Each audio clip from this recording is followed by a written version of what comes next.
નમસ્કાર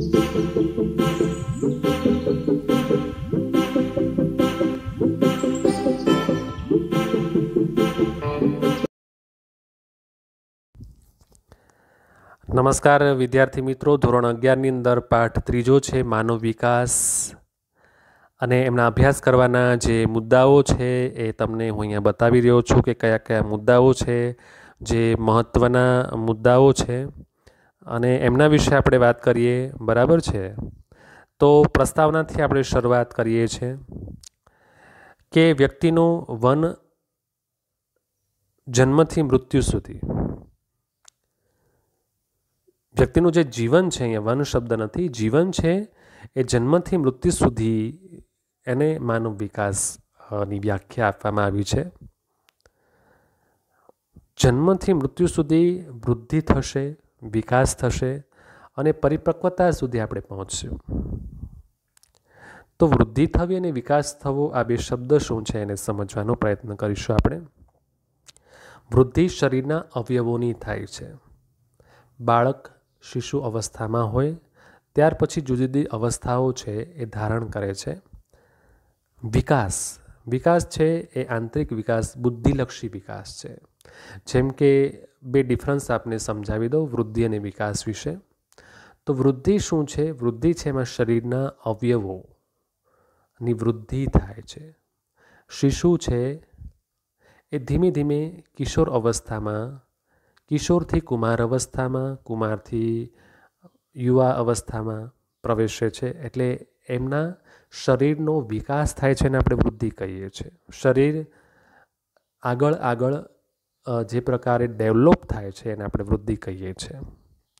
વિકાસ, જેમ બાળક નાનું હોય અને બાળક શબ્દ સમજતા શીખે, બોલતા શીખે, જુદી જુદી ક્રિયાઓ શીખે, સમાજમાંથી જે પ્રકારના વર્તન થઈ રહ્યા છે, જે પ્રકારના લોકો બોલી રહ્યા છે, એ પ્રકારની વસ્તુને સમજીને પછી એ પણ એવું પ્રકારનું વર્તન કરતા શીખે, એને વિકાસ કહીએ છીએ.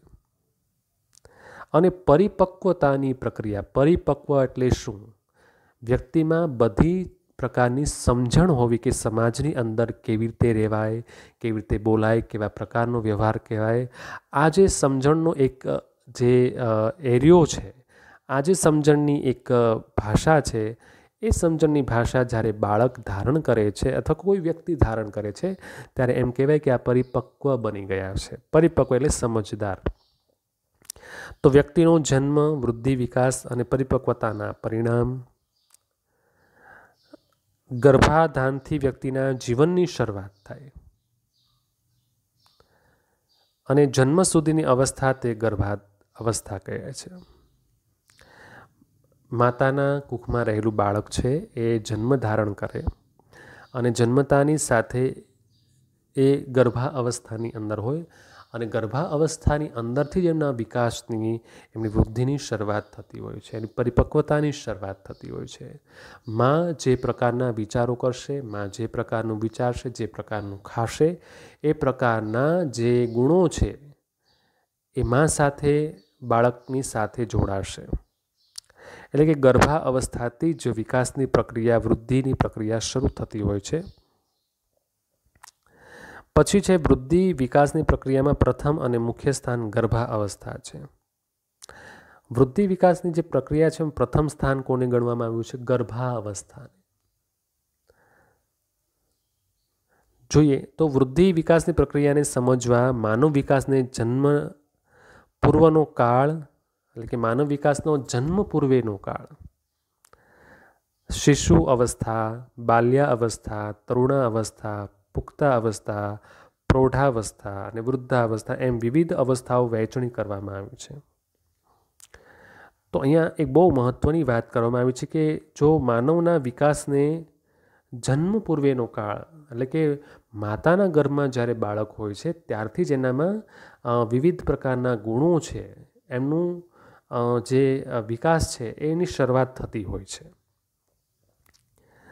ત્યાર પછી માનવ વિકાસને જન્મથી લઈને અહીંયા ઘણી બધી અવસ્થાઓ તમે સ્ક્રીન ઉપર જોઈ શકો છો કે શિશુ અવસ્થા, પછી બાળક બને, પછી બાળક તરુણ બને, પુખ્ત પુખ્ત બને, પ્રૌઢ બને અને વૃદ્ધાવસ્થા સુધી આવે.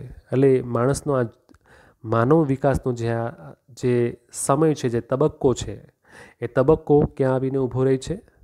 વૃદ્ધાવસ્થા સુધી, જન્મથી વૃદ્ધાવસ્થા સુધી.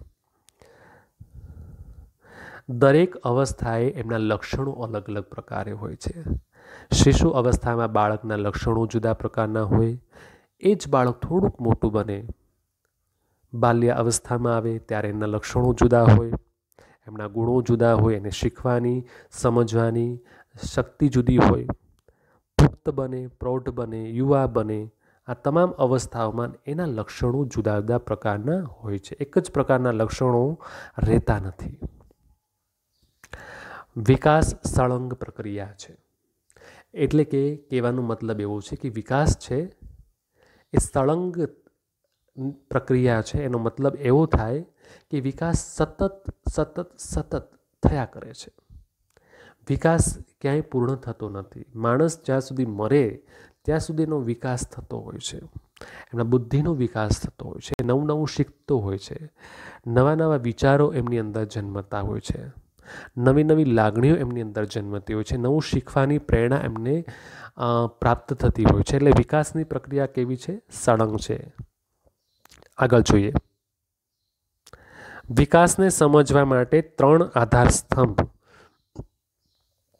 જે અહીંયા તમારી સામે છે: વૃદ્ધિ, વિકાસ અને પરિપક્વતા.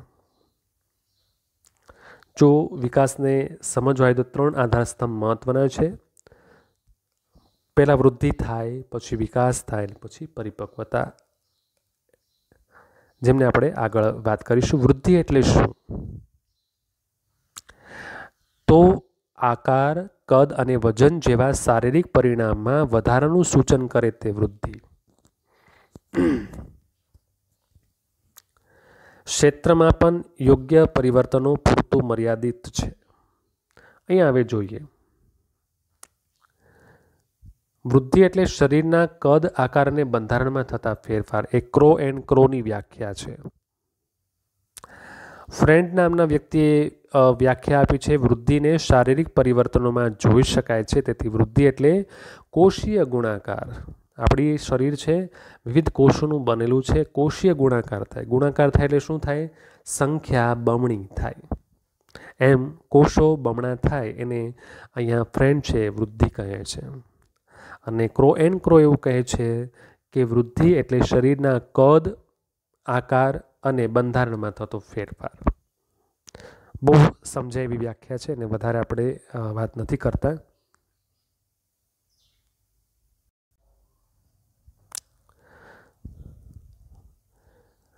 અહીંયા નીચે તમે જોઈ શકો છો, બાળક જન્મથી પુખ્તતા પ્રાપ્ત કરે ત્યાં સુધીમાં માથામાં 2 ગણો, છાતીમાં 2.5 ગણો, ધડમાં 3 ગણો અને હાથમાં 4 ગણો અને પગમાં 5 ગણો વધારો થાય છે, એવું એલિઝાબેથ હર્લોકનું કહેવું છે. બાળક જ્યારે પુખ્ત બને, સમજણો થાય, ત્યારે એના શરીરમાં કેટલો ફેરફાર થાય, એટલે કે એના શરીરમાં કઈ પ્રકારની વૃદ્ધિ થાય, એ વૃદ્ધિની વાત અહીંયા એલિઝાબેથ હર્લોક કહે છે. પ્રમાણાત્મક ફેરફારથી માણસના આકારમાં, સમરૂપતામાં અને એકરૂપતા લાગે છે. પ્રમાણાત્મક ફેરફારથી માણસના આકારમાં, સમરૂપતા અને એકરૂપતા લાગે છે. શું છે એ વિશે વાત કરીએ તો દરેક અંગ ઉપાંગની વૃદ્ધિ તે અંગના પ્રમાણમાં થાય છે. શારીરિક બાહ્ય અવયવને આપણે માપી શકીએ છીએ. વૃદ્ધિ પ્રમાણાત્મક થતી હોવાથી ઊંચી વ્યક્તિના હાથ ટૂંકા હોતા નથી કે ટૂંકી વ્યક્તિના હાથ પણ લાંબા હોતા નથી. તેમજ હાથની વૃદ્ધિ નાક જેટલી થતી નથી અને પગની વૃદ્ધિ માથા જેટલી થતી નથી. જો આંખ કે નાકની વૃદ્ધિ પગ જેટલી થતી હોત તો માણસ કેવો દેખાત, એ કલ્પના કરવી અહીંયા રહી. તેથી કહી શકાય કે પ્રમાણાત્મક ફેરફારથી માણસના આકારમાં સમરૂપતા અને એકરૂપતા લાગે છે. એટલે કે જેવડા પગ છે એ જ પ્રકારના હાથ હોઈ શકે, પણ જેવડા હાથ છે એ પ્રકારનું નાક ના હોય. એટલે કે શરીરનો જે ઢાંચો છે, શરીરના જે આકારો છે, એ આકાર અવયવોના આધાર પર રચાતા હોય છે, અવયવના આધાર પર એ તૈયાર થતા હોય છે. અંગ ઉપાંગ પ્રમાણે વૃદ્ધિ, એટલે કે અહીં આપણે જે વાત કરી કે અંગ ઉપાંગ પ્રમાણે શું વૃદ્ધિ થાય, એટલે કે તમારો હાથ જો લાંબો હોય તો નાક લાંબુ હોવું જરૂરી નથી. નાક એના પ્રમાણમાં જ હોય, કાન એના પ્રમાણમાં જ હોય, આંખ એના પ્રમાણમાં જ હોય. એટલે કે અંગ ઉપાંગની વૃદ્ધિ થાય. શરીરના અવયવોના હાથ, પગ, નાક, કાન, માથું, છાતી, આ બધા અવયવો છે એ આપણા અંગ ઉપાંગ છે. એમની પણ ધીમે ધીમે ધીમે ધીમે શું થાય? વૃદ્ધિ થાય. શારીરિક બાહ્ય અવયવોને માપી શકાય છે. વૃદ્ધિ પ્રમાણાત્મક રીતે થાય. ઊંચી વ્યક્તિના હાથ ટૂંકા નથી હોતા, ટૂંકી વ્યક્તિના હાથ પણ લાંબા નથી.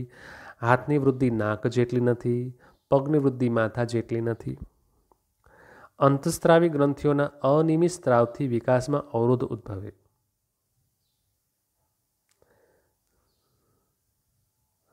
શરીરમાં ઊંચાઈ, જાડાઈ, માથું નાનું મોટું હોવું વગેરે વિકૃતિઓ ઉદ્ભવે. ઘણા લોકોને આપણે જોઈએ છે કે ઘણા લોકોના શરીર મોટા હોય પણ પગ નાના હોય, કંઈક ને કંઈક અંગોમાં કંઈક ખામી હોય. ઘણાને 6 આંગળી હોય, 2 માથા હોય. આવા શિશુ, આવા બાળકો જન્મે છે અને જીવે છે. તો આવી વિકૃતિઓ સાથે જન્મતા લોકો પણ આપણે જોઈએ છે, જન્મતા લોકોને પણ આપણે જોયા છે. વૃદ્ધિ, વિકાસ અને પરિપક્વતા એકબીજા પર આધારિત છે. આ 3 શબ્દ પાઠની અંદર બહુ મહત્વના શબ્દ છે. વૃદ્ધિ, વિકાસ અને પરિપક્વતા, જે મેં આપને સમજાવ્યા છે, એ એકબીજા પર આધારિત છે. એકબીજાનો આધાર લઈને એ ચાલે છે. વૃદ્ધિ થાય એની સાથે વિકાસ જોડાય છે, વિકાસ સાથે એની પરિપક્વતા જોડાય છે. સમજીએ. એક બાલમંદિરનો વિદ્યાર્થી છે, એ બાલમંદિર સુધી પહોંચે છે. બીજું વર્ષ થાય છે એટલે એના શરીરના અવયવોમાં ફેરફાર થવા લાગે. થોડુંક મોટું બાળક આપણને દેખાવા લાગે, એ વૃદ્ધિ થઈ. પણ એ બાળક જ્યારે પહેલા વર્ષમાં આવ્યું ત્યારે માત્ર એને એકડો ઘૂંટવામાં, પછી ABCD માત્ર ચિત્રો દ્વારા સમજણ આપવામાં આવી. પરંતુ જ્યારે બીજા વર્ષમાં આવે છે, જેમ શરીરની વૃદ્ધિ થાય એમ એ શબ્દોને શીખે, સમજે, એની બુદ્ધિનો વિકાસ થાય.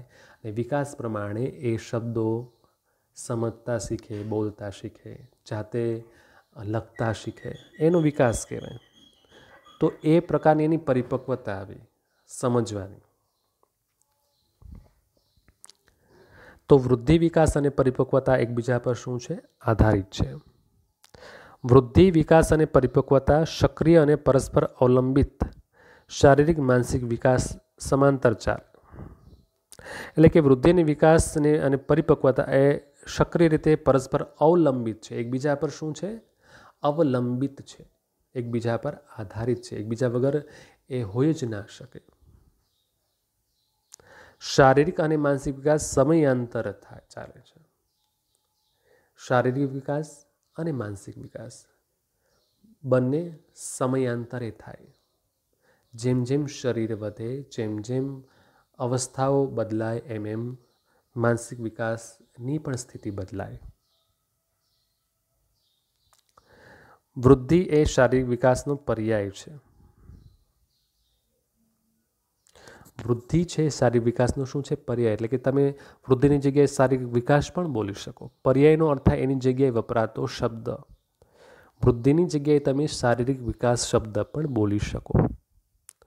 ગર્ભા અવસ્થાથી વૃદ્ધિની પ્રક્રિયા શરૂ થાય.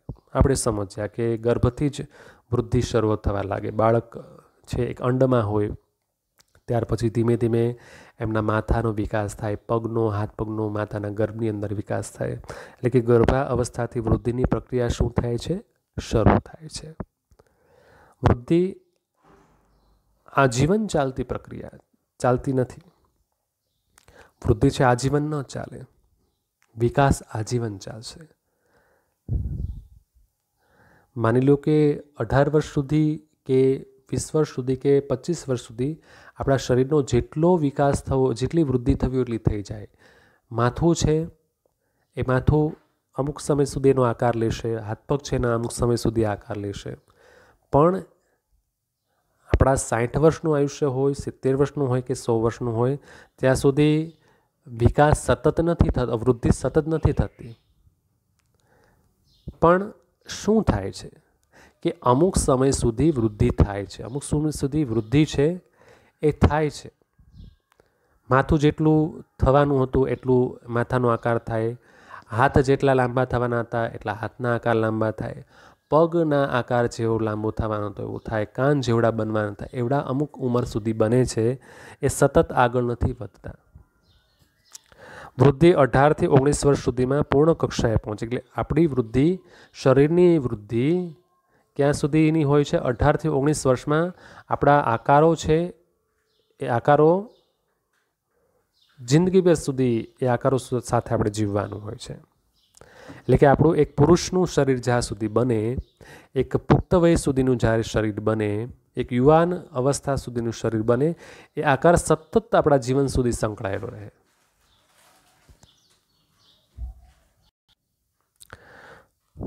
એટલે કહેવાય ને કે ભાઈ 16 શાન ને 20 વાન.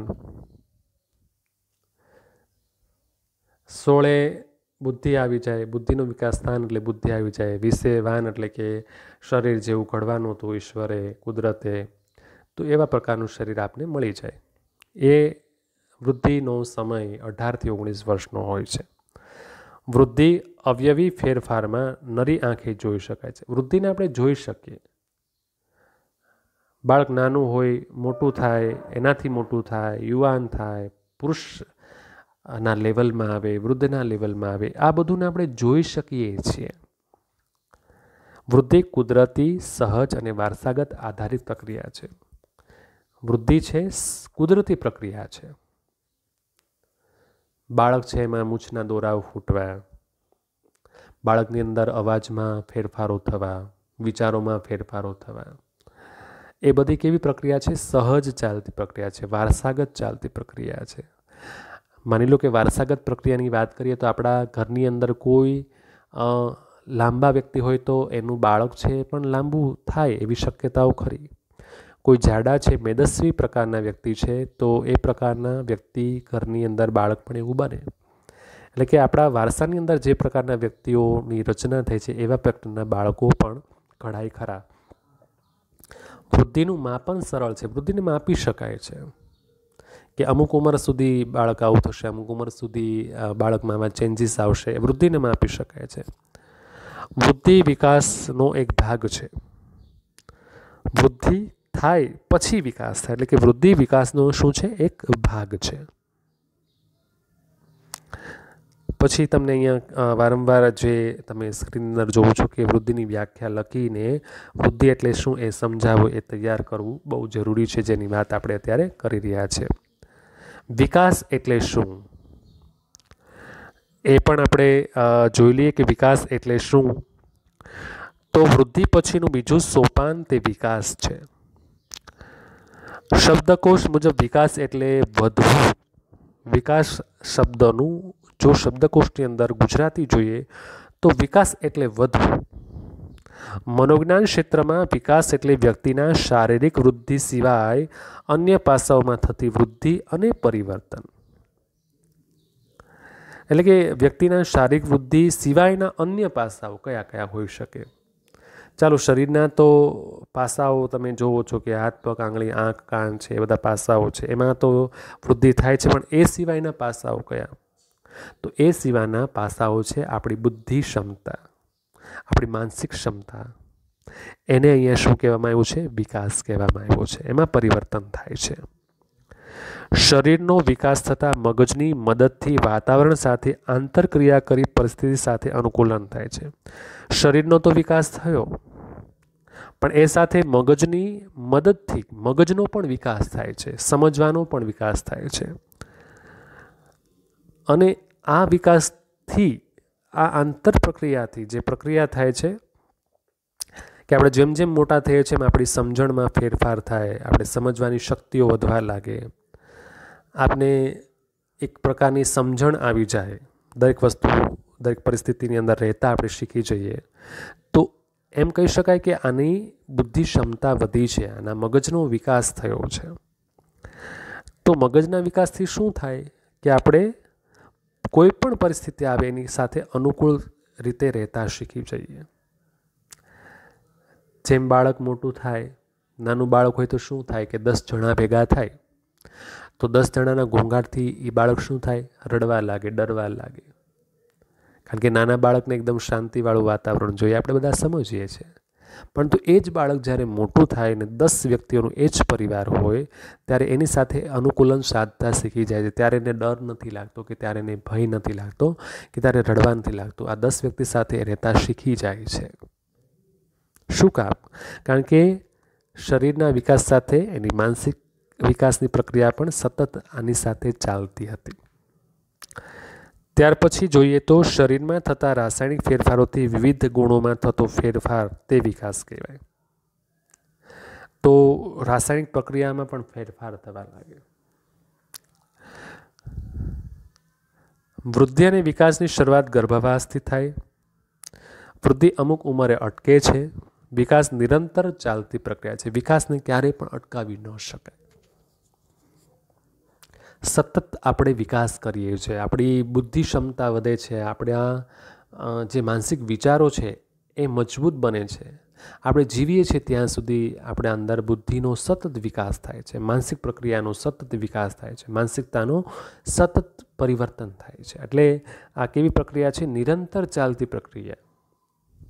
એવું નથી કે 18 કે 19 વર્ષ સુધી જેવી બુદ્ધિ છે એવી જ આપણી અમુક ઉંમર સુધી રહી. નહીં, આપણી બુદ્ધિ છે એ અમુક ઉંમરે છે પરિપક્વતાએ પહોંચે, અમુક ઉંમરે એમાં ફેરફારો થાય, સમજવાની અંદર ફેરફારો થાય.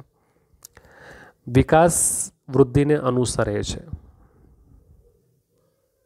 એટલે કે વિકાસ વૃદ્ધિ પ્રમાણે અનુસરે છે, વૃદ્ધિને અનુસરે છે. જે પ્રકારની વૃદ્ધિ એ પ્રકારનો વિકાસ. વૃદ્ધિને લીધે પ્રાપ્ત થતી ક્ષમતા તે વિકાસ છે. વિકાસ એ ગુણાત્મક ફેરફાર છે. પરિપક્વતા લક્ષ્ય તરફ લઈ જતા ક્રમબંધ, સુસંવાદિત અને પ્રગત્યાત્મક ફેરફારો એટલે વિકાસ.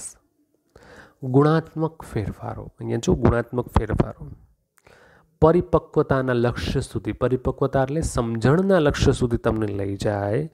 એ ક્રમબંધ, સુસંવાદિત એટલે કે એક જ શૈલીમાં ચાલતા ફેરફાર એટલે વિકાસ. જે એલિઝાબેથ હરલોખની વ્યાખ્યા છે.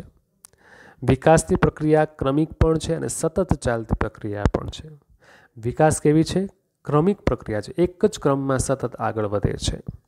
જ્યારે એ સતત ચાલ્યા જ કરે છે, જ્યાં સુધી આપણે વૃદ્ધાવસ્થાએ, આપણે મરણ અવસ્થાએ ના આવીએ ત્યાં સુધી આપણી સાથે વિકાસ સતત ચાલતો રહે છે. વૃદ્ધિ છે 18 અને 19 વર્ષે અટકી જાય છે. ફરીવાર આપને બે ડિફરન્સ કહી દઉં છું કે વૃદ્ધિ છે એ શરીરના અવયવો સાથે જોડાયેલો વિકાસ છે, અને વિકાસ છે એ આપણી માનસિક બૌદ્ધિક ક્ષમતા સાથે જોડાયેલો વિકાસ છે. સ્કિનર એવું કહે છે કે વિકાસની પ્રક્રિયા ક્રમિક પણ છે અને સતત ચાલતી પ્રક્રિયા પણ છે. સમગ્ર દેહતંત્રમાં થતો ફેરફાર તે વિકાસ છે. ક્રો એન્ડ ક્રો નામના મનોવૈજ્ઞાનિક આપને આ 3 વ્યાખ્યાઓ આપે છે. શરીરના વિવિધ અવયવોના સંગ્રહ દ્વારા ઉંમર વધતાની સાથે વર્તનના પ્રગતિલક્ષી ફેરફારને વિકાસ કહેવામાં આવે. એટલે કે શરીરના વિવિધ જે અવયવો છે એ વિવિધ અવયવો દ્વારા જ્યારે ઉંમર વધે ત્યારે વર્તનમાં પણ શું થાય? ફેરફારો થાય. બાળક અવસ્થામાં એટલે કે બાલ્યાવસ્થામાં જે પ્રકારનું આપણે વર્તન કરતા હતા એવું આપણે મોટા થઈને ના કરી શકીએ. શું કામ?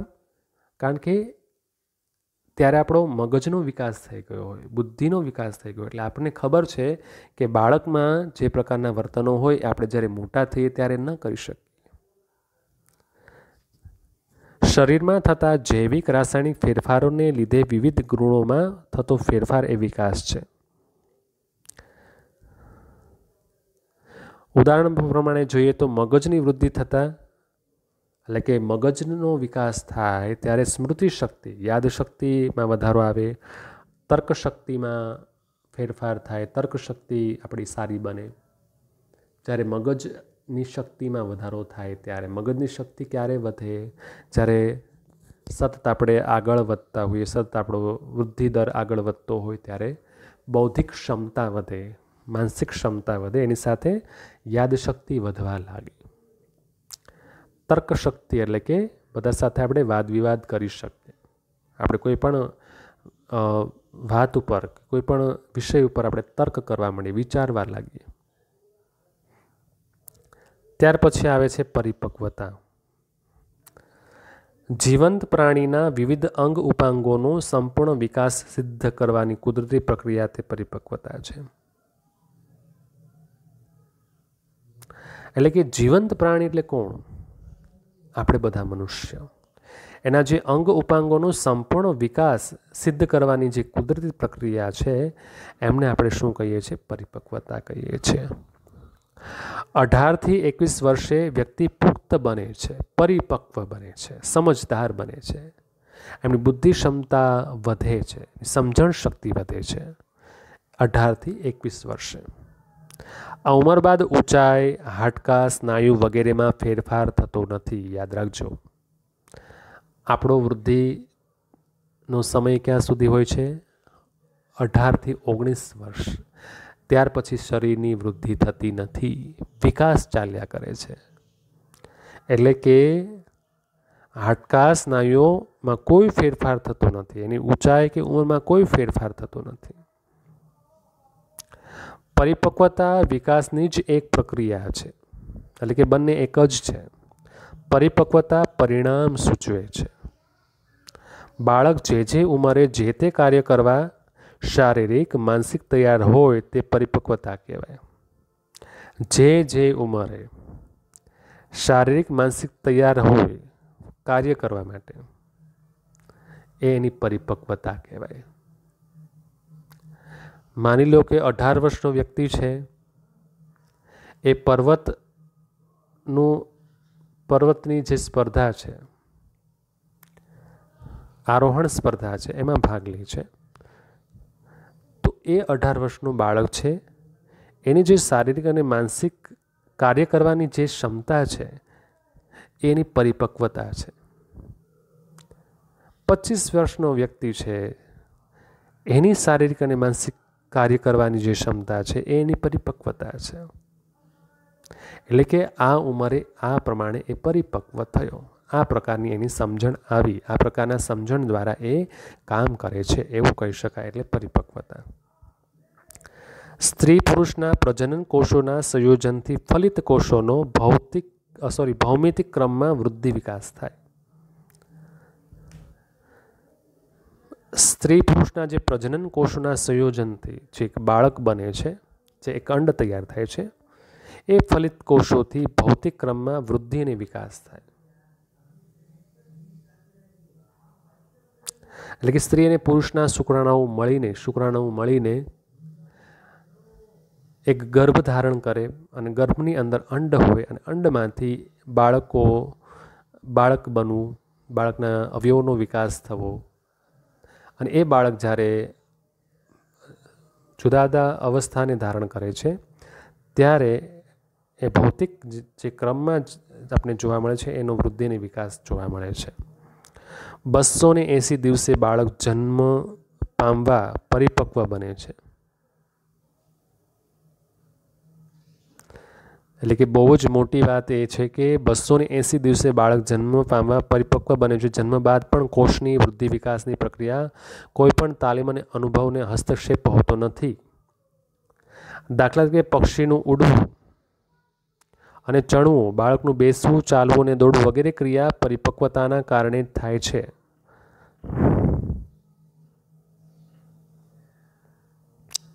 જેમ કે બાળક લખે છે, નિશાન તાકે છે, આ ક્રિયાઓ માટે તાલીમ કે અનુભવની જરૂર તો રહે છે, પરંતુ તાલીમ આપતા પહેલાં તે ક્રિયાને પ્રગટ થવા માટે પરિપક્વતાની પૂર્વતા હોવી બહુ જરૂરી છે. કોષની વૃદ્ધિ વિકાસમાં તાલીમ કે અનુભવનો હસ્તક્ષેપ નથી.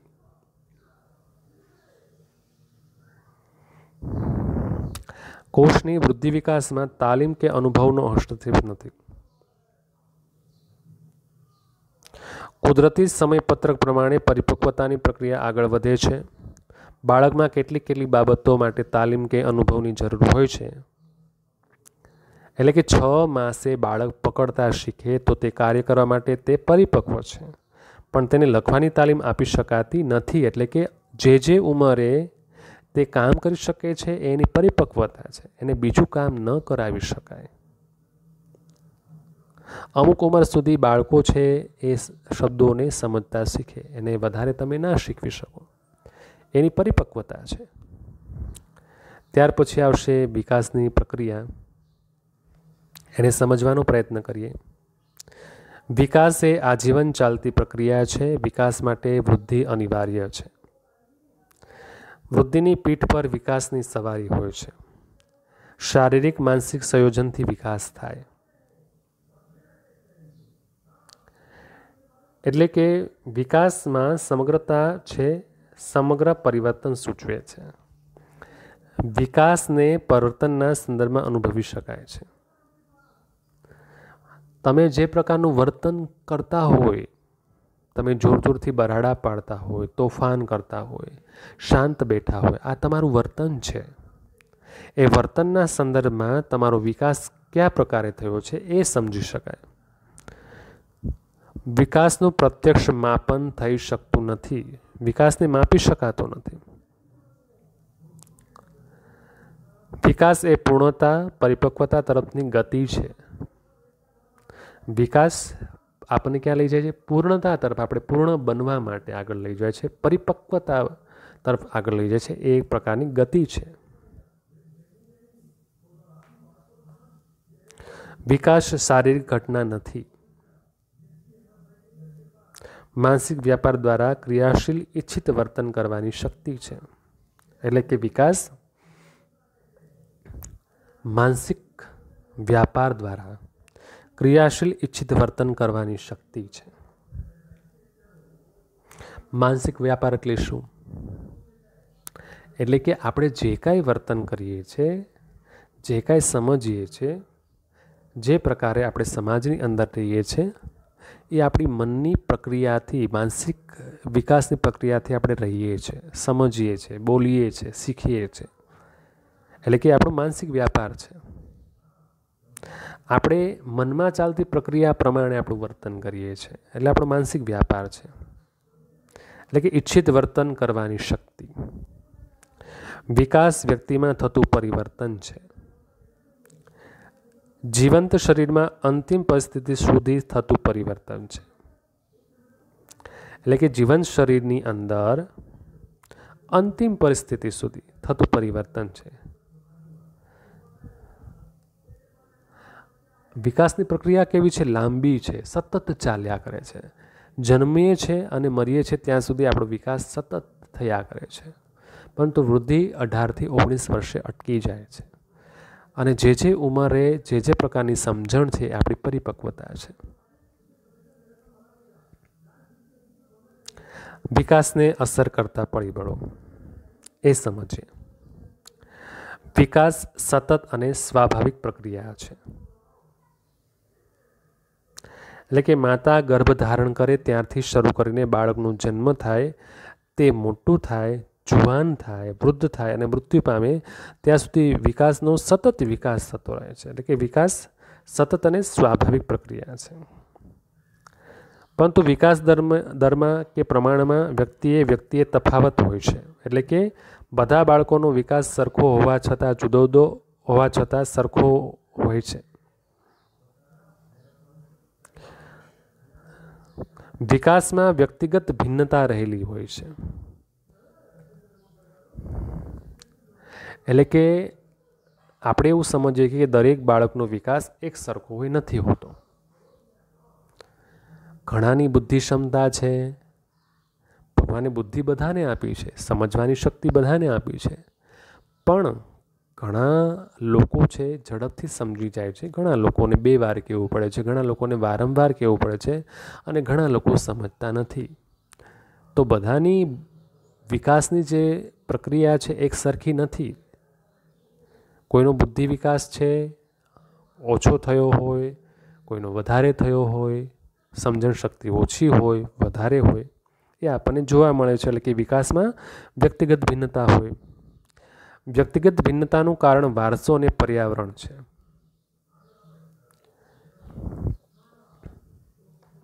એટલે કે વ્યક્તિગત ભિન્નતાનું કારણ વારસો અને પર્યાવરણ છે.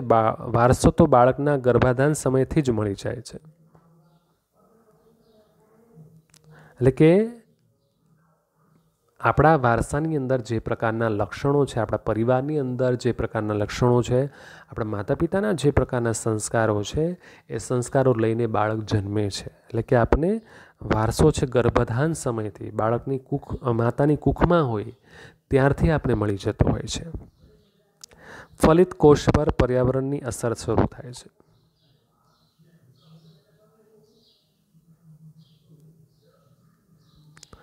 પર્યાવરણ છે એ પણ બહુ મહત્ત્વનું અંગ છે.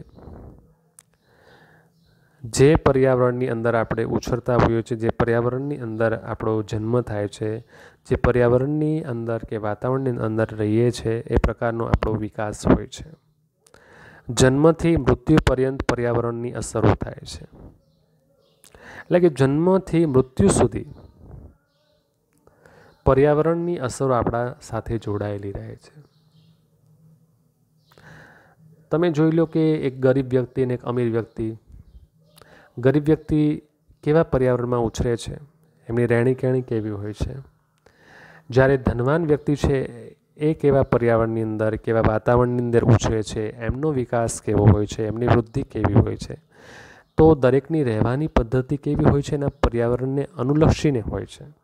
એટલે કે જન્મથી મૃત્યુ સુધી પર્યાવરણની અસરો થતી હોય છે. જોડિયા બાળકોમાં પણ ભિન્નતા હોય છે. એવું નથી કે જોડિયા બાળકો છે એક પ્રકારનો વ્યવહાર કરશે, એક પ્રકારનું વિચારશે, એક પ્રકારની સમજણ ધરાવશે. જોડિયા બાળકો છે એક જ સાથે જે પ્રક્રિયાઓ છે સાથે સાથે બધું શીખશે. બોલતા સાથે શીખશે, ઉઠતા સાથે શીખશે, ચાલતા સાથે શીખશે. એવું નથી. જોડિયા બાળકોની અંદર પણ ભિન્નતા હોય. સ્વભાવ, વિચારણા, આવેગ વગેરેમાં પણ ભિન્નતા હોય. આપણા સ્વભાવની અંદર પણ ભિન્નતા હોય. ઘણીવાર એવું બને કે સ્વભાવ માતા પિતા સાથે ક્યાંક ને ક્યાંક મેચ થતો હોય. માતાનો સ્વભાવ છે એવો જ બાળકની અંદર સ્વભાવ હોઈ શકે. વિચારણા, વિચારોની અંદર પણ અસમાનતા જોવા મળે. આવેગ એટલે કે ગુસ્સો, આવેગમાં આવી જવું, આવેગની અંદર પણ ભિન્નતા હોય. વારસાના લક્ષણોનો વિકાસ પર્યાવરણ પર આધારિત છે. વારસામાં જે લક્ષણો આપણને મળ્યા છે માતા પિતા તરફથી, સંસ્કારો મળ્યા છે, એ પર્યાવરણ પર આધારિત હોય છે. ત્યાર પછી જોઈએ તો વારસો જોઈએ. એક પેઢીમાંથી બીજી પેઢીમાં મળતા જૈવિક લક્ષણો એટલે વારસો. આપણા પપ્પા છે એ એમના પિતાશ્રી પાસેથી વારસો લે છે, સંસ્કારો લે છે, અને આપણા પિતાશ્રી પાસેથી આપણે લઈએ છીએ. એટલે કે એક પેઢીમાંથી બીજી પેઢીમાં મળતા જૈવિક લક્ષણો એટલે વારસો. માતા પિતા પાસેથી મળેલા 23 એમ કુલ 46 રંગસૂત્રોમાં જનીન તત્વો રહેલા છે, જે વારસાના વાહકો છે. માતા પિતા પાસેથી જે 23 રંગસૂત્રો ભેગા થઈને જે 46 રંગસૂત્રોના જનીન તત્વો છે, એ આપણા વારસાના વાહકો છે. જનીન તત્વો શરીરના બંધારણમાં ઉતરે છે. એટલે કે માતા પિતાના રંગસૂત્રો છે એ આપણા શરીરને બનાવે છે. કહેવાનો મતલબ એવો છે. અને આપણા શરીરનું બંધારણ શરૂ થાય છે. જે તે પ્રકારના જનીન કોષોથી જે તે પ્રકારની જાતિ ઉદ્ભવે. છોકરો થશે, છોકરી થશે, એ માતા પિતાના રંગસૂત્રો પર આધારિત છે, જનીન તત્વો પર આધારિત છે. 23 એમ 46 જનીન તત્વો ભેગા થાય અને આ જનીન તત્વો ઉપરથી નક્કી થાય કે જે જન્મવાનો છે એની જાતિ કયા પ્રકારની હશે, છોકરો હશે કે છોકરી હશે. માનવીમાંથી માનવી અને પ્રાણીમાંથી પ્રાણી જ જન્મે છે. જનીન તત્વોનું પ્રસારણ ખૂબ જ અટપટું હોય છે. એટલે કે જનીન તત્વોનું પ્રસારણ છે એ સમજી શકાય એવું નથી હોતું. જનીન તત્વોનું સંયોજન અત્યંત વિપુલ માત્રામાં હોય છે. એટલે કે માનવીના જનીન કોષોમાંથી માનવ ગર્ભ રચાય છે ત્યારે આ ગર્ભને પર્યાવરણ મળતો તેનો વિકાસ થાય. જે તે પ્રકારના જનીન કોષો દ્વારા જે તે પ્રકારના પ્રજાતિ ઉદ્ભવે છે. જેમ કે માનવીમાંથી માનવી અને પ્રાણીમાંથી પ્રાણી જન્મે. આ નિયમ પ્રમાણે માનવીમાંથી ફક્ત માનવી જ પેદા થાય, પ્રાણી કે પક્ષી પેદા થતા નથી. વારસો અને પર્યાવરણ સંયુક્ત પ્રભાવથી ફલિત અંડકોષનો વિકાસ થાય. તેથી સરખાને જન્મ આપે છે એમ નહીં, પરંતુ લગભગ સરખાને જ જન્મ આપે છે. એટલે કે બાળકના જન્મદાતા માતા પિતા જેવું પૂરેપૂરું નહીં, પરંતુ ઘણે અંશે સરખું હોય છે. કોઈ પણ બે વ્યક્તિને મળતું પર્યાવરણ એક સરખું હોતું નથી, તેથી વ્યક્તિગત ભિન્નતા રહેલી છે. દાખલા તરીકે એક જ માતા પિતાના 5 સંતાનો હોય તો તે 5 સરખા હોતા નથી. તેનું કારણ શું છે? જનીન તત્વનું પ્રસારણ બહુ જ અટપટું છે. જનીન તત્વોના સંયોજક અત્યંત વિપુલ માત્રામાં છે. એટલે કે એક અંદાજ પ્રમાણે આ સંયોજકની લાખોની ગણતરીમાં હોઈ શકે. 23 રંગસૂત્રો સંયોજાતા બંને ગુણાંક 2.23 ગુણાંક બને તો દરેક રંગસૂત્રોમાં 3000થી વધુ જનીન તત્વો રહેલા હોય છે. એટલે કે આ અટપટું છે. એમના સંયોજક અત્યંત વિપુલ માત્રામાં, એટલે કે 3000થી વધુ સંયોજકો લાખોની ગણતરી હોઈ શકે. પ્રત્યેક રંગસૂત્રમાં 3000થી વધુ જનીન તત્વો છે. જનીન તત્વોનું સંયોજન કઈ રીતે થઈ શકે તે નક્કી નથી. એક માતા પિતાના અનેક સંતાનો વર્તન લક્ષણમાં વિવિધતા હોય. જેમ આપણે વાત કરવી કે એક જ માતા પિતાના 5 સંતાનો હોય તો એનું વર્તન, એમના લક્ષણો વિવિધતા જોવા મળે છે. પછી અપ્રકટ અથવા પ્રચ્છન્ન વારસો એ સમજીએ. જનીન તત્વોના સંયોજકમાં ગુણધર્મો અને લક્ષણો સમાવિષ્ટ થાય છે.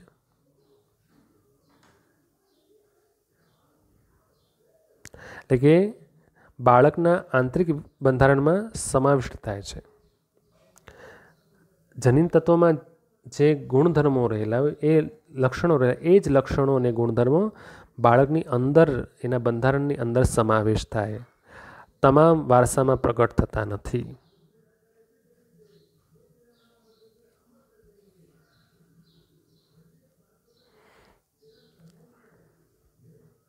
તેથી એવા વારસાને અપ્રકટ કે પ્રચ્છન્ન વારસો કહેવાય. એટલે કે માતા પિતાના જનીન તત્વોના જે સંયોજન થાય, ભેગા થાય, 23 રંગસૂત્રો મળીને 46 રંગસૂત્રો ભેગા થાય એને જનીન તત્વો કહેવાય. એની અંદર જે ગુણધર્મો છે, એની અંદર જે લક્ષણો છે, એ લક્ષણો બાળકની અંદર સમાવેશ થાય.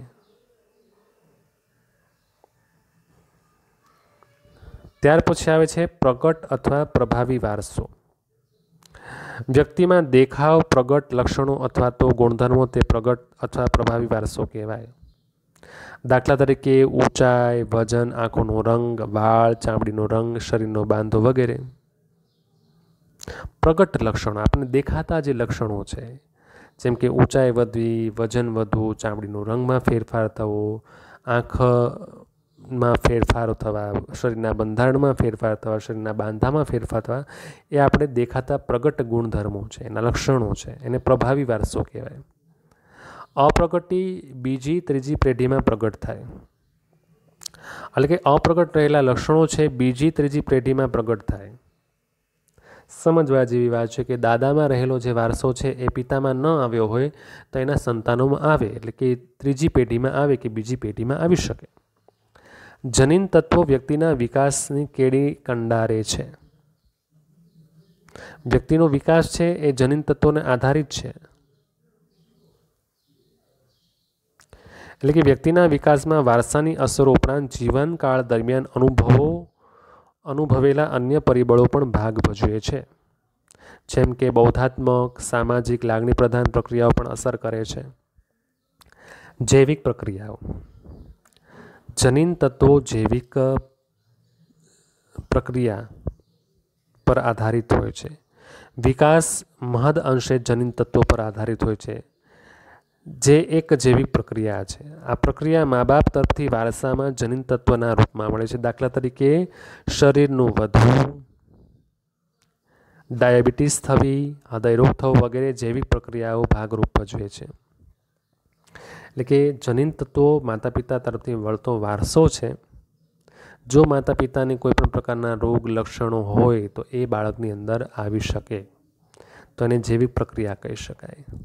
બૌદ્ધાત્મક પ્રક્રિયા ચિંતન, અનુભૂતિ, ભાષા પ્રયોગ જેવા મનોવ્યવહારો વિકાસ થતા ફેરફાર સાથે સંકળાયેલા છે. એટલે કે વિકાસમાં થતા કેટલાક ફેરફારો ચિંતન, અનુભૂતિ, સમસ્યા ઉકેલની સૂઝ, ભાષા પ્રયોગ વગેરે મનોવ્યાપારો સાથે સંકળાય છે. અને આવી પ્રક્રિયાઓ બૌદ્ધાત્મક પ્રક્રિયાઓ કહી શકાય, બુદ્ધિની પ્રક્રિયાઓ કહી શકાય. બૌદ્ધાત્મક એટલે બુદ્ધિની પ્રક્રિયાઓ, જેમાં આપણે ચિંતન કરીએ છીએ, વિચારીએ છીએ, વિચારીને પછી અનુભૂતિ કરીએ છીએ, સમસ્યા ઉકેલની આપણને સમજણ હોય છે, આપણે ભાષા પ્રયોગ કરીએ છીએ, આપણો મનોવ્યવહાર, આપણું વર્તન એ પ્રકારનું હોય છે. આ બધું શું છે? બૌદ્ધાત્મક પ્રક્રિયા છે. એટલે કે ઉપસ્થિત થયેલા સંજોગોમાં વ્યક્તિ કેવી રીતે વર્તન કરશે તે પરથી આ પ્રક્રિયાની અનુભૂતિ થાય છે. વ્યક્તિ પ્રશ્નોના નિરાકરણ દરમિયાન જે ભાષા વાપરે છે અને જે વર્તન કરે છે તેમાં આવી બાબતો પ્રતિબંધિત થાય છે. દાખલા તરીકે રસ્તામાં વાહન અથડાય તો શાંત મનવાળી સ્વસ્થ વ્યક્તિ માફી માગશે, જ્યારે ઉગ્ર સ્વભાવવાળી વ્યક્તિ આંધળો છે, જોતો નથી એમ બોલશે. આમ એક જ પ્રકારના સંજોગોમાં જુદી જુદી વ્યક્તિ તેના બૌદ્ધાત્મક વિકાસ પ્રમાણે ભાષા વાપરશે. તે જ પ્રમાણે એક જ પ્રશ્નોના ઉત્તરો દરેક વિદ્યાર્થીના સરખા હોતા નથી, કારણ કે એમની બૌદ્ધાત્મક વિકાસ પ્રમાણે વ્યક્તિ ક્રિયા કરે છે. સામાજિક આવેગિક પ્રક્રિયા. તો વ્યક્તિ વિકાસમાં સામાજિક વાતાવરણ પણ ભાગ ભજવે છે. એક જ માતા પિતાના બે બાળકો જુદા જુદા વાતાવરણમાં ઉછરે તો બંનેમાં તે પ્રકારના જુદા ગુણ લક્ષણો જોવા મળશે. ઘરમાં ઉછરેલ પામેલું બાળક અને કોઈ સંસ્થામાં ઉછરેલ પામેલું બાળક, બંનેનું વર્તન અલગ અલગ હોય. બે જોડિયા બાળકોમાંથી એકનો ઉછેર હિન્દુસ્તાનમાં થયો હોય અને બીજાનો ઉછેર અમેરિકામાં થયો હોય તો જૈવિક વારસો સરખો હોવા છતાં સામાજિક આવેગિક અસરો પણ જુદી જુદી થાય. જો માતા પિતા પોતાના બાળકોના ઉછેરમાં લાગણીના ભેદભાવ રાખે તો તેનો પ્રભાવ બાળકના વ્યક્તિત્વ વિકાસ ઉપર પડે છે. એમ કે બાળકના વિકાસમાં સામાજિક આવેગિક પ્રક્રિયાઓ ખૂબ મહત્વનો ભાગ ભજવે છે. પછી પર્યાવરણ. વ્યક્તિના વિકાસ ઉપર વ્યક્તિ જે સ્થળ ભૌગોલિક પરિસ્થિતિમાં જીવતી હોય અને વૃદ્ધિ પામતી હોય તેની અસરો પડે છે. આ પ્રકારની અસરને પર્યાવરણ અસર કે પરિસ્થિતિ અસર કહેવાય. પર્યાવરણ બાળકને ઉદ્દીપન અને વર્તન માટેની ભૂમિકા પૂરી પાડે છે. તેથી જેવા પ્રકારનું પર્યાવરણ તેવા પ્રકારનું વર્તન બાળકોમાં આવે છે. નબળું પર્યાવરણ બાળકોના વિકાસમાં બાધારૂપ બને છે. એટલે કે પર્યાવરણ પણ બાળકના વિકાસના સંદર્ભમાં ખૂબ જ અગત્યની ભૂમિકા ભજવે છે. જેવા પ્રકારના વ્યક્તિ જે પર્યાવરણમાં રહે છે એ પ્રકારનો એમનો વિકાસ હોય છે. તો વિદ્યાર્થી મિત્રો, આપણે અહીંયા સુધી આપણે રાખીએ છીએ. વધુ આવતા ભાગમાં આપણે જોશું. આભાર.